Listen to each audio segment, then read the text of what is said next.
Welcome, bienvenue. Welcome once again to another Love Entrepreneurs show with Larry Coslet. Love Entrepreneurs is a fellowship of people in business all looking to help each other. You know, all tides rise all ships. So therefore, it's a helpful way of getting people to help each other without feeling that they are owing anything, because everybody wants to help everybody achieve their goals. Now, one of the major facets of Love Entrepreneurs is the Big Fix. And the Big Fix is a way of getting a council of elders, if you like, a council of fellow entrepreneurs to give you other views on your own system, service, or product. And Jackie Sanson went through the Big Fix. But Larry, before we go any further, welcome, and then we pass over to you. Thank you very much. Yes, so Jackie Sansom, come on down. So tell us, what did you? Because this is a very light-hearted chit chat about post-fix. It's not difficult. It's really getting your honest views on how you felt. We jokingly have the title of how the Big Fix changed my life, but that's more, or changed my business. That's more of a marketing thing, because indeed it might not have. But what I hope is that it made you think. Yeah, I mean, to be able to prepare for the Big Fix, I had to really drill down on my business plan, my products, what I was doing, to be able to present it in a coherent fashion to you. So that was really good for me to be able to get that clearly in my brain. And did you find that were you surprised by, what was the process like? I mean, the question I'm really asking is, how did you find the process of the questions that were asked? Did that lead you to looking at things differently, or was it more confirmatory, if you like, of what you'd already worked out? Yeah, so I think if I had to explain it, it's a bit like going before the dragon's den. You've got this lineup of people where and you present yourself to them, present your business plan, and present everything to them that you're about and what you want to do, and then they critique that, plug gaps where there may be gaps in your plan. You may not have thought of a specific approach. They offer you little gems of information, and that, for me, I mean, I know my business has been a while in the making, because I've done a lot of the background work, and I've got a lot of the stuff done, because the last thing that I want to do is for this business to start and then me not to be able to cope with the demand of it.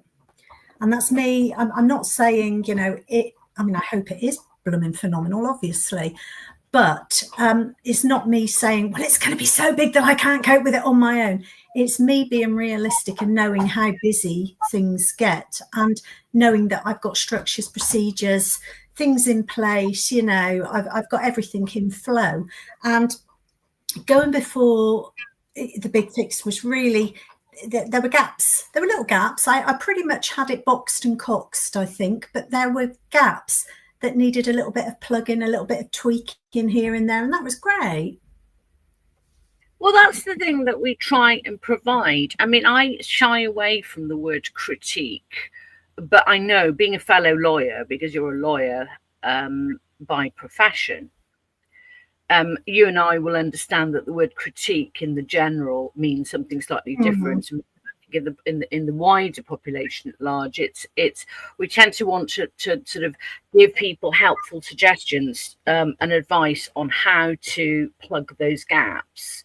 And then, of course, the next thing we do, because my vision with Love Entrepreneurs is it's important that we have a holistic community that looks at how to scale businesses, fund businesses, give people suggestions all in one place. And the whole point of it is that, as Gareth has just said, not everybody has the same knowledge, and that's key, actually. And it's what happens, it's through the collective input of everyone's knowledge do we always get to the best, we get to the best answer that way.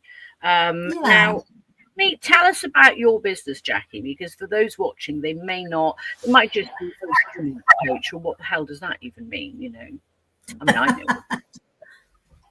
So what do I do? So I do burnout prevention and recovery.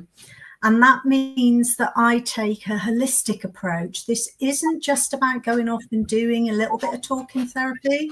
This isn't about going off and having a little spa weekend, because it's so much more than that. Burnout is absolutely pervasive for every area of our lives. So we've got to adopt a holistic approach. And because my ideal client really is a lawyer, I adopt a sort of hybrid of teaching and experience. Because as lawyers, like you've just alluded to, Hilary, you know, critiquing. I don't have a problem with anybody critiquing me. I welcome that. I'm like, bring it on, because we face a lot of criticism when we're dealing with our cases. So we develop this armor around it, and we develop this way of being where we don't get as affected. You know, we can't afford to be sensitive in law. It's as simple as that. You really can't. You can't. Yeah. Sensitive soul, don't bother. Yeah. But what that means for us then is we become a little bit ardent, and then what we do is we intellectualize everything. So even trauma, we intellectualize, and I was the worst one for it. You know, when I did some of my training, I turned up to my first lot of training for one of the therapeutic modalities, and I was asked why I was there, and I said, I'm here to help everybody else. So, you know, my life's perfect. Because that's what I do as a lawyer. That's the job spec as a lawyer. You help people, you advise people, you know, and you don't do that at all as a therapist. You facilitate, you help them to manage. And it took me quite a while to actually get that mindset shift away from advising into facilitating, helping, challenging. And, you know, allowing an individual to bring it out themselves, because there are a number of factors as a lawyer. You know, you've got business, you've got the law that you've got. It's a very black and white law, you know, it's black letter law. You've then got the time factors where, you know, a client doesn't want you to sit there and charge them every 6 minutes at the rate that we charge for, you know, to be facilitated or coached. They want blooming answers. So for me, when I went into, I initially started doing counselling, and I dropped out of it very quickly, because for me, training as a counsellor did not bring results for people. What it brought was awareness, but it didn't bring results. And as a lawyer, I wanted results for people, because that's what I'm driven to. So I couldn't reconcile those two, and I didn't work well with the ethics of counselling, because I was keen to push them into what I knew the answers were, you know, and you could see it because I'm highly intuitive as well. So it didn't sit well with me. So I started to do then and get trained in therapies that actually brought about those results, such as EFT, clinical hypnotherapy, heart math, matrix re-imprinting. I did the Dr. Janina Fisher TIST training, which is trauma-informed stabilization therapy. I did the fundamentals of attachment with Dr. Diana Paul Heller, and she. Can I just stop? Sorry, because I think what I'm interested in, right, from the legal perspective, because one of the things that you get from the Big Fix is you obviously get a report. Now I'm just about to send you yours, because it's taken me. It's been running the rounds in my head basically until it got to sort of fluency. Now, for me, one of the biggest, there is a massive need for what you do in law, right, or in modalities or practices like law that present themselves as, listen, we're great, we don't have any problems, it's you guys out there that have all the problems, that's why you pay us the big bucks. And of course, we know that's bullshit, right? So law is rife with burnout, and burnout is a really, really, really serious thing. So how do we get lawyers? I've been thinking about this all weekend. How do we get lawyers to really understand the seriousness and how this is really affecting their bottom line. I mean, I know other people need it too, but I have advice. My advice to you, or my suggestion to you, was start with the lawyers, because you are a lawyer yourself. Lawyers are really weird. Lawyers only seem to understand or believe other lawyers. They don't seem to have any faith in anybody that's not a lawyer. It's a very odd profession, I found. But how do you planning to overcome that, or what were the suggestions made for you to overcome that, to sort of get into that door, through that door? So I think in some respects I'm quite lucky because I've got a lot of counterparts. I did family and child protection law for many, many years, and that took me over a wide area of the country. And I practiced up in Manchester and down here. So I've got a lot of opponents and people that I worked with who know me anyway and know part of my journey around this. So that's one way in. Another way in. Sorry. You have a lot of connections. Yeah, and then the other way is really to reach out to them, because they are absolutely exhausted. I know, I've been there, I've done that journey. I know the exhaustion. I know the way it works. I know what actually happens around this. I know how we feel. I know how hard it is to work when you've got burnout. I know what the symptoms are. And I know what the symptoms are, both from a lived experience and both from an academic experience, because I've studied it, and from a therapeutic experience. I've studied it, I've done it, I've lived, I've breathed it, I've done the whole lot. So, and this has been, I've been training since 2016 for this, and worked with a lot of clients around trauma being embedded in our bodies. What happens, Jackie? Can you explain to us? Take us through trauma and the sign, not trauma, sorry, burnout and the signs. And indeed, there may well be a link between trauma and burnout. I don't know. But what are the sort of signs for people to look out for? What happens to the body? When can you start to identify this early on? And what can you do about it? Well, there's things, and this is part of the problem, because menopause is a huge thing right now, and women of a certain age who are perimenopause or menopausal are attributing signs of burnout to menopause because the symptoms are very similar. But in actual fact, you've got sleep deprivation, you've got cognitive functioning problems, brain fog, you have got weight gain, which all of these things are all of these things that we've just been talking about, guys. We've been talking off record here, yes, about me. Yeah. You've got things like an inability to focus on a job, procrastination, people so pleasing, all the usual stuff. Yeah, all the things. Yeah, all the things. So how do you know that that's not menopause then? Is there a test that you can run to say, so that help with burnout. Yeah, I don't know whether you've heard of them, but there's Mashalak and Nisha, who are the sort of leading people on burnout, and they started back in the 1970s and actually developed burnout from Silicon Valley, because it was called the burnout shops that they used to work in then, because they would work very quickly. They'd invest a lot of time, long hours, take a great big sum of money out and stop. But that then became a cultural thing where that attitude was adopted throughout corporates, and you didn't get the same reward. That was just the classic 80s, 90s, 2000s, and I think they still do it, where you have to do a deal. Like, for example, in a privatization, for some reason, they've got to do it in 3 days or 4 days. It's got to be from start to finish. And the excuse is, if the media got hold of it, it would affect the stock value. Well, there's a quick fix there. Get your Chinese walls in place, But that is the whole thing. So what is you run a test, don't you, for people who think that they've got? Because you highlight something really important here, that there is a real problem with misdiagnosis of burnout versus menopause, and I sit bang in that problem. Yeah. Well, it's also other health conditions, because you've got things like there's a big thrust at the moment for ADHD people being assessed for ADHD. And when we look at all of the common foundational factors for that, it really is your nervous system that is completely overwhelmed. You cannot, you can't manage that unless you do the deep work.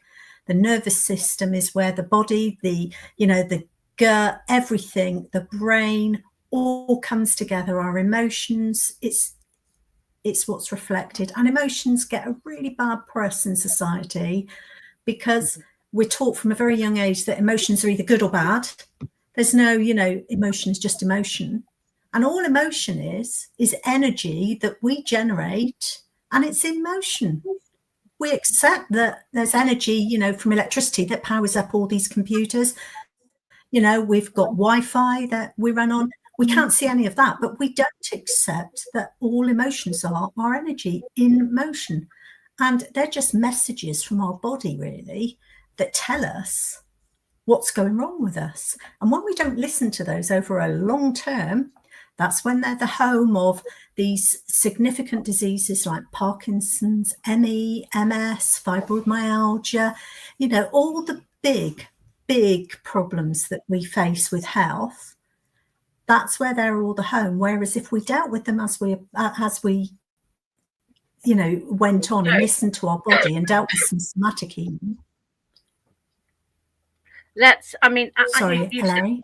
Quite significant there that so these are the harbinger calls, if you like, for all the big diseases for the future. So the clarion call and the message here is, the moment you feel any of these things, anything unnatural in your body, do something about it. Come and chat to somebody like you, get yourself checked out by someone like you or someone similar who can at least explain whether or not, Yeah. And it's really,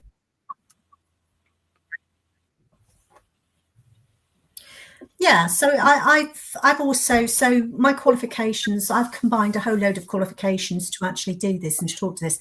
I'm not a doctor, clearly. I haven't got a medical qualification, but what I do have is a qualification with lifestyle prescriptions that actually helps me to recognize where the body, mind, body, and everything is actually happening, and identifying what the root cause of illness is, because we are so conditioned with all of our emotions and our life with our, before the age of 8, that we automatically follow what's gone before. And with conventional medicine, what's happening now is, sadly, it's on its knees. And what they do is they prescribe medication to mask the symptoms, whereas the way that I do it actually works with the root cause that brings out the symptoms. And then we release the trauma in the body, because it gets held so deeply in the body, and it works with our brain that, sorry, go on.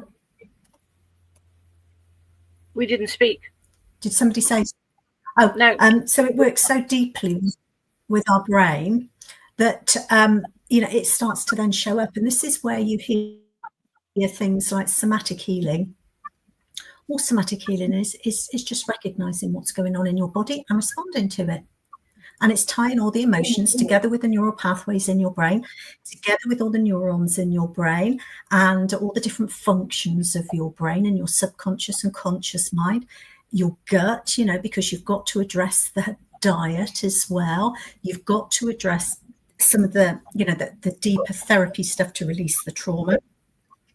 You've got to embrace adult play in your life. You might think, well, I'm not going to go on that roundabout. Or what's that? Go on, tell us. No, it's not what you guys think. Or is it? No, but it's no, it's things like there's a doctor called Dr. Stuart Brown, and he's amazing. He's got a quiz online that you go on, you do the quiz online, and he tells you what your play style is.